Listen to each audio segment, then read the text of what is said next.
Welcome to another deep dive. Today, we're tackling something you encounter every single day, whether you realize it or not.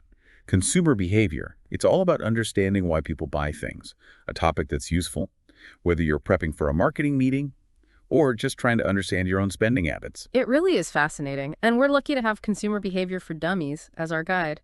Don't let the title fool you. This book is surprisingly comprehensive. Right, it's not just for dummies. Okay, so the book lays out this classic framework, the 5 stages of the consumer buying process. And what's interesting is that it applies to basically everything, from grabbing a coffee to, well, investing in a coffee maker. It's a journey we all take, often without even realizing it. And understanding these stages can be a real eye-opener. So true. Stage 1 is all about recognizing a need. It could be something simple like feeling hungry or seeing a friend with a cool new gadget that suddenly makes you think, hey, I need that too. What's fascinating is how marketers tap into that need recognition. Have you ever noticed how seeing an ad for a product can suddenly make you aware of a problem you didn't even know you had? All the time, like those targeted ads that pop up right after you've been talking about something.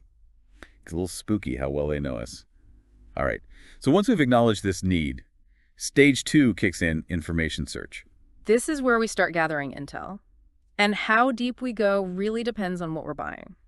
The book makes a distinction between heightened attention and active searching, which I think is a really useful way to think about it. So heightened attention is like passively absorbing information, while active searching is when we're actively seeking out details and comparisons. Exactly.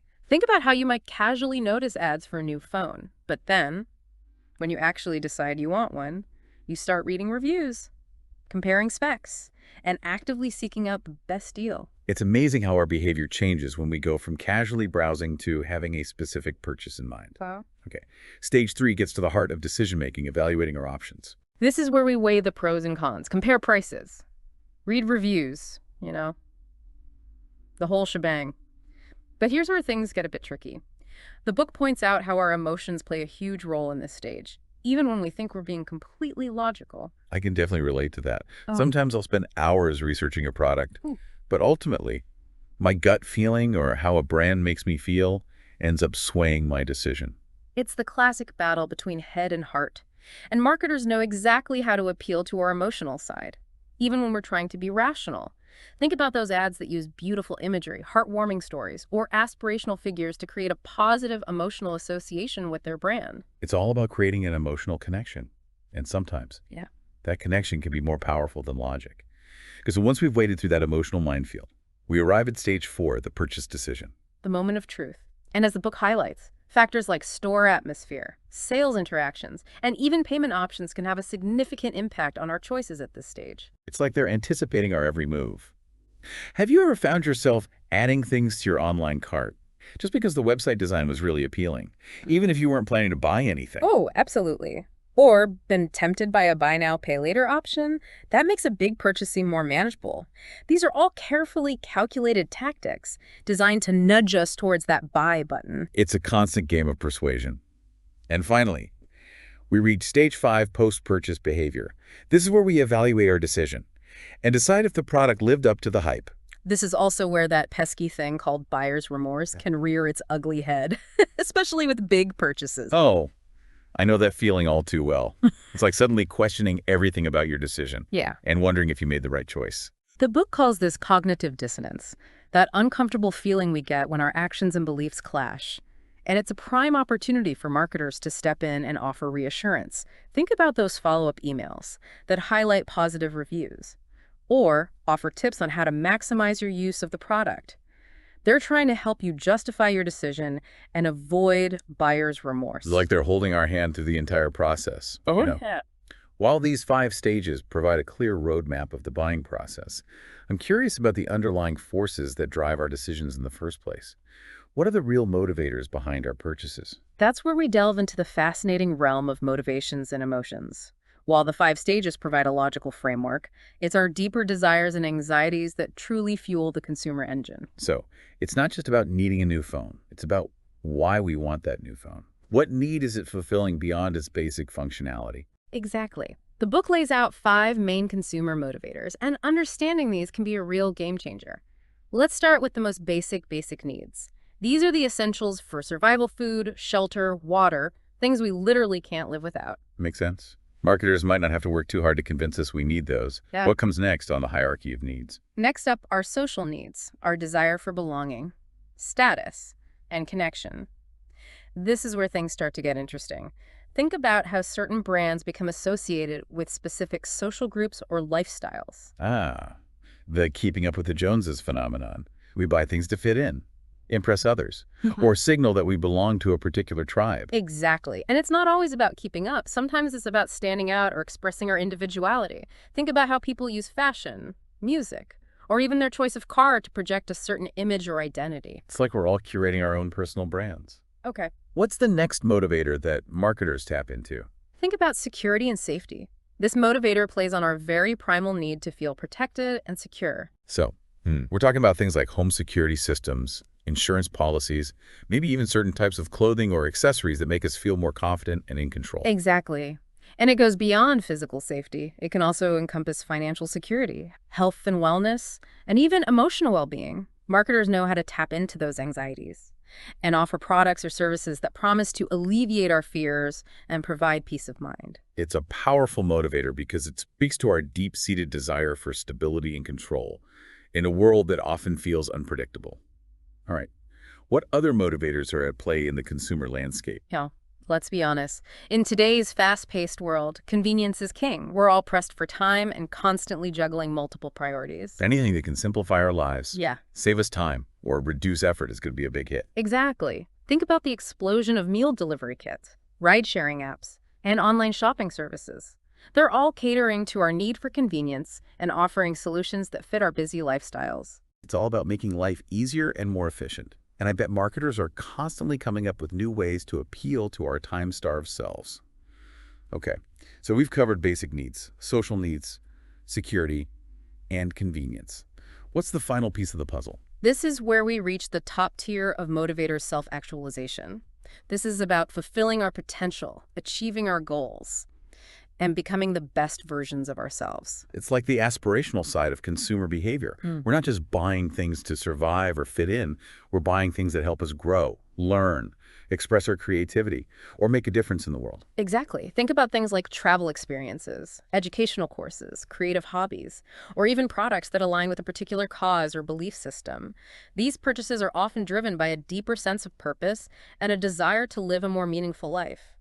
And it's interesting how marketers have learned to tap into these deeper motivations, crafting messages that resonate with our aspirations and values. It's like they're speaking directly to our subconscious design. So we've got these 5 core motivators driving our decisions. But how do marketers actually translate those motivators into action? Well, that's where the magic of marketing comes in. And a big part of that magic involves understanding how our senses influence our perceptions and ultimately our buying decisions. Okay, this is where it gets really interesting. I know the book talks about the power of perception, but I'm curious to hear your take on how marketers actually shape our perceptions. What are some techniques they use that we might not even be aware of? It's all about strategically targeting our senses: sight, sound, smell, taste, touch. Think about it. When you walk into a store, you're bombarded with carefully curated sensory experiences. The lighting, the music, the product displays, even the scent in the air. It's all designed to create a specific atmosphere and influence your mood. It's like they're creating a sensory symphony to orchestrate our buying behavior. Yeah. And I bet color plays a huge role in that symphony. Absolutely.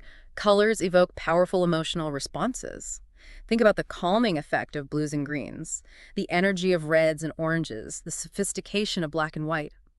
Marketers carefully select colors to create specific associations and appeal to different target audiences. I never realized how much thought goes into something as simple as choosing a color palette. What about sound? How do marketers use sound to influence our perceptions? Think about the music playing in a store.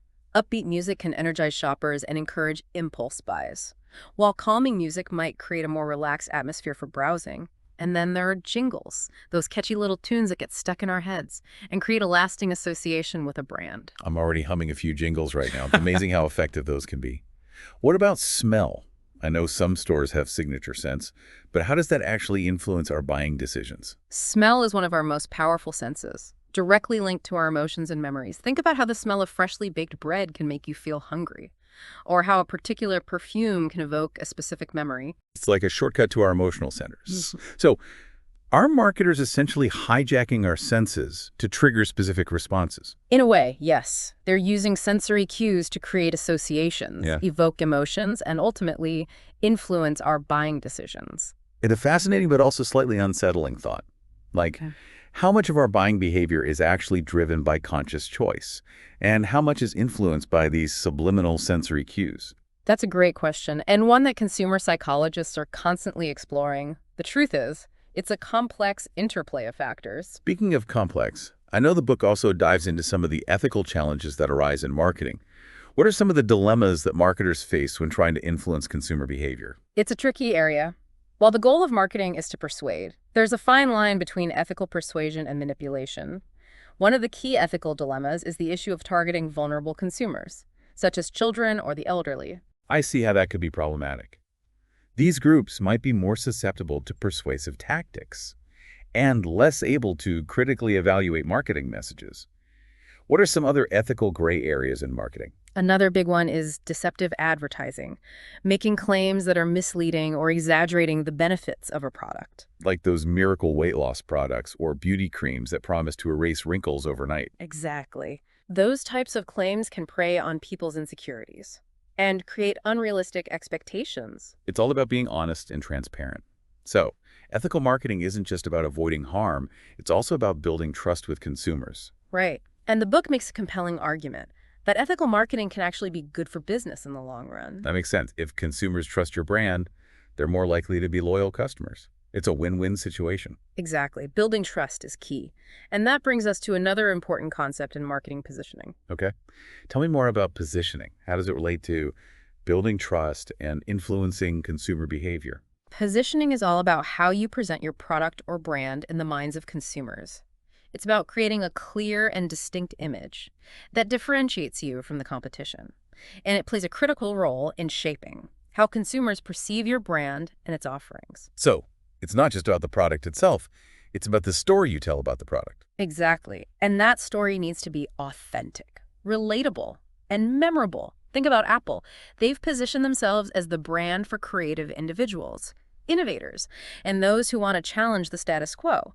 Their marketing consistently reinforces this image, creating a strong brand identity that resonates with their target audience. It's like they've created a whole ecosystem around their brand, Yeah. a world that people want to be a part of. Exactly, and that's the power of effective positioning. It creates a sense of belonging, aspiration, and even exclusivity. So, positioning is about crafting a narrative that connects with consumers on an emotional level, a narrative that goes beyond the functional benefits of the product itself. Right. It's about tapping into those deeper motivators we talked about earlier, the desire for belonging, the need for security, the aspiration for self-actualization. It's about creating a brand that people believe in, a brand that stands for something. Exactly. And that's how you build lasting loyalty and create a competitive advantage in a crowded marketplace. This is all so fascinating. I'm starting to see the bigger picture here, how all these pieces fit together to influence consumer behavior. But I'm also curious about the challenges marketers face. When trying to introduce new products or ideas to the market, I imagine it's not always easy to convince people to try something new. You're right. New product adoption can be a real uphill battle. Consumers are often hesitant to embrace change, especially if they feel like they're taking a risk. What are some of the barriers that marketers have to overcome when launching a new product? Well, one of the biggest hurdles is perceived risk. Consumers are naturally cautious when trying something new. They might worry about wasting money, time, or effort on a product that doesn't live up to their expectations. So, it's about minimizing that perceived risk and making consumers feel confident in their decision to try something new. Exactly. And that's where things like free trials, money-back guarantees, and strong testimonials can be really effective. It's all about building trust and reducing that initial hesitation. What other challenges do marketers face when introducing new products? Another big one is inertia. People are creatures of habit. We tend to stick with what we know, even if it's not the best option. Think about how long it took people to switch from traditional cell phones to smartphones. It's like we're resistant to change, even when the change might be beneficial. Exactly. And that's why marketers often have to work extra hard to disrupt those ingrained habits and demonstrate the value of the new product. So it's not just about showcasing the benefits of the new product, it's also about highlighting the drawbacks of the old one. Right. It's about making the switch seem appealing and worthwhile. And that often involves appealing to those deeper motivators we discussed earlier. It's like you have to give people a compelling reason to break free from their comfort zone and embrace something new. Exactly. And then there's the challenge of the status quo bias, the tendency for people to prefer things to stay the same. It's like that old saying, if it ain't broke, don't fix it. Right. And this bias can be particularly strong when it comes to products or services that are deeply ingrained in our daily routines.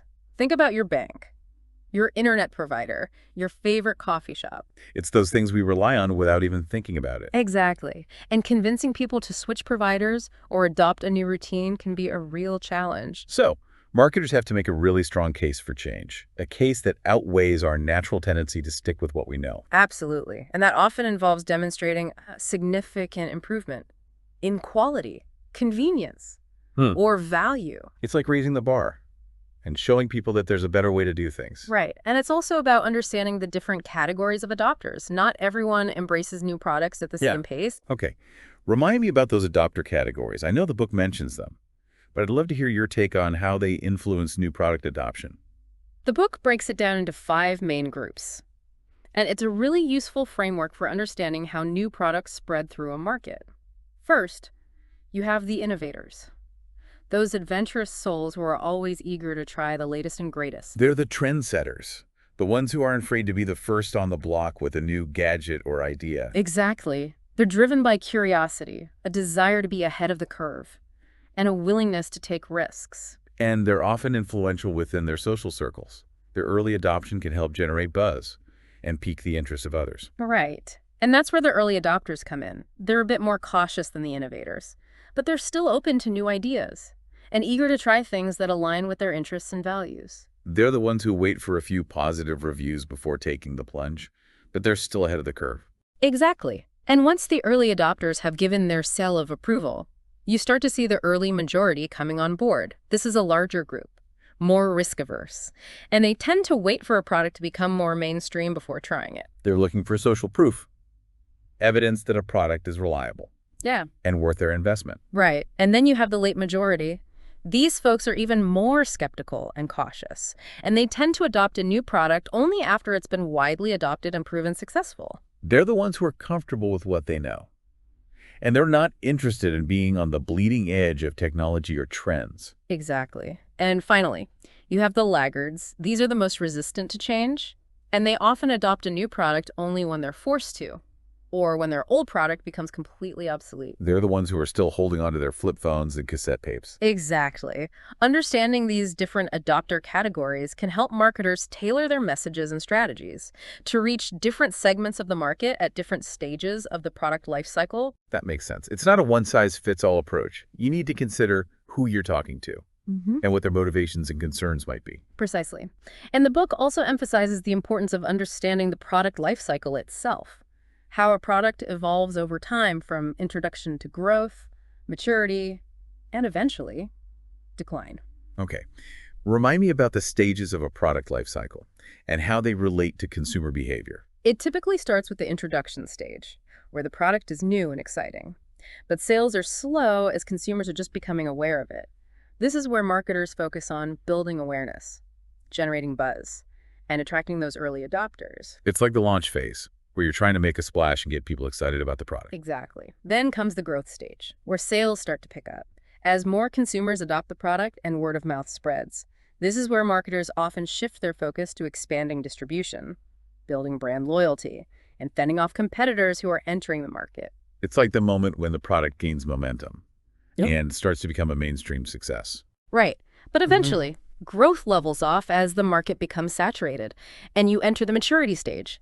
This is where marketers need to get creative to maintain market share, differentiate themselves from the competition, and appeal to new segments of consumers. But at this point, it's less about acquiring new customers and more about retaining existing customers and keeping them engaged. Exactly.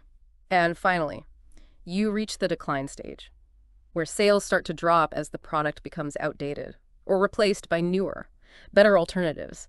This is where marketers face some tough decisions, whether to discontinue the product, try to revitalize it, or focus on niche markets where there's still demand. It's like the twilight years of a product's life, where you have to decide whether to let it go gracefully or try to breathe new life into it. Right. And understanding where your product is in the life cycle can help you make strategic decisions about pricing, distribution, Yeah.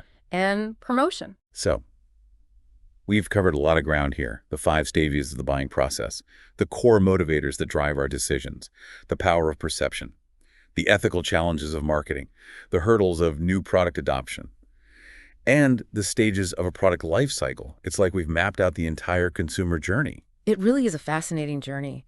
And one of the most rewarding aspects of that journey is the opportunity to cultivate customer loyalty. Yes, loyal customers are the holy grail of any business. What insights does the book offer on building and maintaining that coveted customer loyalty? Wow. First and foremost, it emphasizes that loyalty is about more than just repeat purchases. It's about building a genuine relationship with your customers based on trust, respect, and shared values. It's about creating an emotional connection, not just a transactional one. Exactly. And the book highlights different types of loyalty, from cost of change loyalty, where customers stick with you because it's too much hassle to switch, to incentivized loyalty, driven by rewards programs or discounts, to habitual loyalty, where people simply buy out of routine. So, different customers might have different motivations for staying loyal. Absolutely. And the book argues that the most valuable type of loyalty is committed loyalty, where customers genuinely love your brand and advocate for it to others. That's the kind of loyalty that money can't buy. It's earned through consistently exceeding expectations and building a strong emotional connection with your customers. Exactly. It's built on a foundation of positive experiences, consistent quality, and a shared sense of values.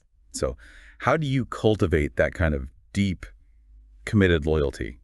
What are some actionable steps that businesses can take? It's a multifaceted approach, but the book emphasizes the importance of excellent customer service, personalized experiences, and a sense of community. It's about making your customers feel valued and appreciated, like they're part of something special. Precisely. And it's also about creating a brand that stands for something more than just selling products. It's about building a brand with a purpose, a mission, a story that people can connect with on an emotional level. Right.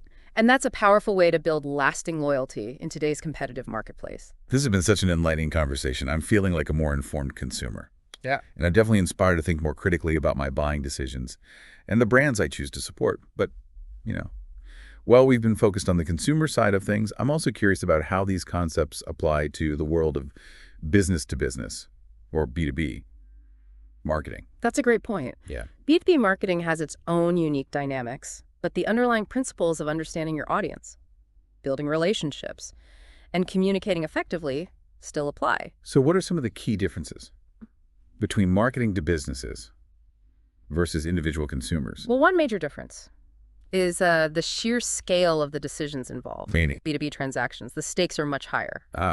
So we're not talking about someone deciding between 2 brands of cereal at the grocery store. Exactly. These are often major investments involving complex technology, long-term contracts, and significant financial implications. So the sales process, it's probably a lot more involved. Absolutely.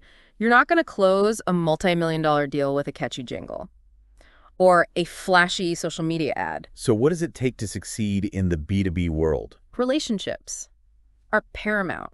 You need to build trust, establish credibility, and demonstrate a deep understanding of the client's business needs. So it's more of a consultative approach. Exactly. You're not just selling a product, you're offering a solution to a complex challenge. And I imagine data plays a big role in B2B decision-making. Absolutely. You need to be able to back up your claims with solid evidence, demonstrate a clear return on investment, and provide detailed analysis to support your recommendations. So it's a lot less about emotional appeals and more about logic and concrete results. Right. You're appealing to the rational side of the decision-making process, emphasizing the tangible benefits and quantifiable outcomes. This is all so fascinating. It's like a whole different world of marketing with its own set of rules and strategies. It really is. And one final point I want to emphasize is the importance of content marketing in the B2B space. Okay. Tell me more about that. In B2B, you need to establish yourself as a thought leader, a trusted source of information and insights. So it's not just about promoting your products. It's about sharing valuable knowledge that helps your clients solve problems. And make better decisions. Exactly. Think about white papers, Case studies, webinars, blog posts, all of these can help you position yourself as an expert and build credibility within your industry. It's like becoming a go-to resource, a trusted advisor that clients can rely on. Exactly. And that's a powerful way to build relationships and ultimately drive sales. Wow. This deep dive has been such an eye-opener. I feel like I've gained a whole new understanding of the complexities of consumer behavior, both in the B2C and B2B worlds. Me too. And the beauty of it is that this is just the tip of the iceberg. Consumer Behavior for Dummies is packed with even more insights and strategies that we could spend hours discussing. I know, right? It's a book that's definitely worth revisiting as we continue to navigate the ever-evolving marketplace. Absolutely. And I think the key takeaway is that understanding consumer behavior is an ongoing journey. It's about staying curious, observing trends, and constantly seeking to deepen our understanding of what makes people tick. So true. And whether we're marketers, business owners, or simply consumers trying to make informed decisions, understanding the psychology behind our choices can give us a real advantage in the world. I couldn't agree more. It's about becoming more conscious consumers, making choices that align with our values, and supporting brands that we truly believe in. And on that note, I think it's time to wrap up this deep dive. We've covered a lot of ground, from the 5 stages of the buying process to the nuances of B2B marketing, and I hope you're feeling as energized and informed as I am. Me too. It's been a pleasure diving deep into this fascinating topic with you. Likewise. And to our listeners, thank you for joining us on this journey. Remember, the next time you're making a purchase, big or small, take a moment to consider the factors that are influencing your decision. You might be surprised by what you discover. And who knows, maybe you'll even start to spot those clever marketing tactics at play. Until next time, happy consuming.